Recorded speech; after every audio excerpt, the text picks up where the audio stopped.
Hello friends, इस video में बात करेंगे अमेंडिंग एक्ट ऑफ 1781 जिसे एक्ट ऑफ सेटलमेंट भी कहते हैं। इससे पहले हमने रेगुलेटिंग एक्ट के बारे में पढ़ा था, लिंक कमेंट सेक्शन में पिन है, आप जाकर देख सकते हैं। तो अब बात करते हैं एक्ट ऑफ सेटलमेंट के बारे में। आखिर क्यों गवर्नमेंट को ये एक्ट लाने की जरूरत पड़ी, क्या क्या रीजन थे जिसके कारण गवर्नमेंट को ये एक्ट लाना पड़ा, और इस एक्ट के क्या क्या प्रोविजन थे, आखिरकार गवर्नमेंट को इस एक्ट से क्या बेनिफिट मिले। सारी चीजों को कवर करेंगे डिटेल में। हाँ, और वन बाई वन सारी के सारी एक्ट कवर करेंगे 1773 से 1858 के बीच की, क्योंकि हम कंपनी के रूल को देख रहे हैं और कंपनी के रूल में गवर्नमेंट ने इंटरफेयर किया था और कुछ रेगुलेशंस और कुछ एक्ट बनाए थे। उन्हीं एक्ट के बारे में हमें पढ़ना है क्योंकि एग्जाम के लिए इंपॉर्टेंट होती हैं। चलिए स्टार्ट करते हैं एक्ट ऑफ सेटलमेंट के बारे में और देखते हैं कि इसके क्या क्या इंपॉर्टेंट प्रोविजन थे। आखिर गवर्नमेंट का क्या इंटेंशन था इस एक्ट को इनेक्ट करने का। In a bid to rectify the defect of the Regulating Act of 1773, the British Parliament passed the Amending Act of 1781, also known as the Act of Settlement। तो कहने का मतलब ये हुआ कि तो जो रेगुलेटिंग एक्ट थी उसकी कमियों को दूर करने के लिए ब्रिटिश पार्लियामेंट ने क्या किया था, 1781 में एक एक्ट इनेक्ट करती है जिसे एक्ट ऑफ सेटलमेंट कहा गया। देखो, ये एक अमेंडमेंट एक्ट है, यानी पिछली एक्ट में ही कुछ संशोधन किया गया, कुछ उसमें इंप्रूवमेंट किया गया, कुछ नए प्रोविजन जोड़े गए, कुछ डिलीट किया गया, यानी कुछ रिपील किया गया।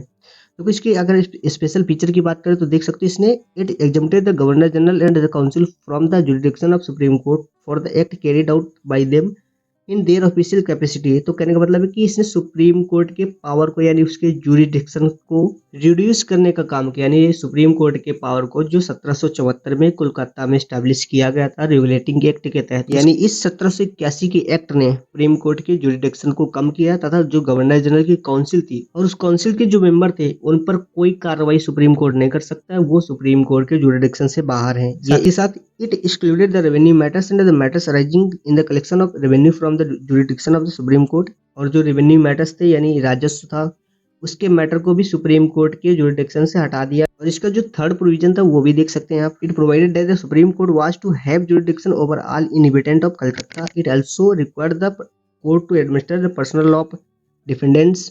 Hindu were to be tried according to Hindu law and the Muslim were to be tried according to the Mohammedan law.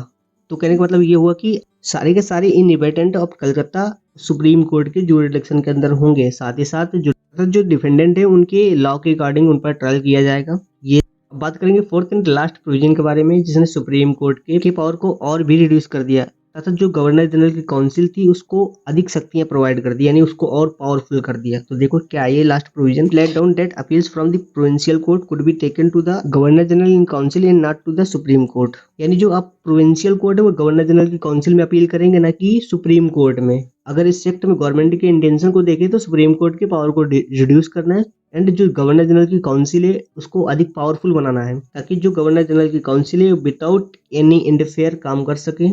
इस एक्ट का सोल पर्पस था सुप्रीम कोर्ट की पावर को कम करना तथा गवर्नर जनरल की काउंसिल को मोर पावरफुल करना, ताकि वो विदाउट इंटरफेयर काम कर सके। तो फ्रेंड, मिलते हैं नेक्स्ट वीडियो में, बात करेंगे नेक्स्ट एक्ट के बारे में। So thank you for watching, keep watching and be happy. मिलते हैं नेक्स्ट वीडियो में, आज के लिए बस इतना ही।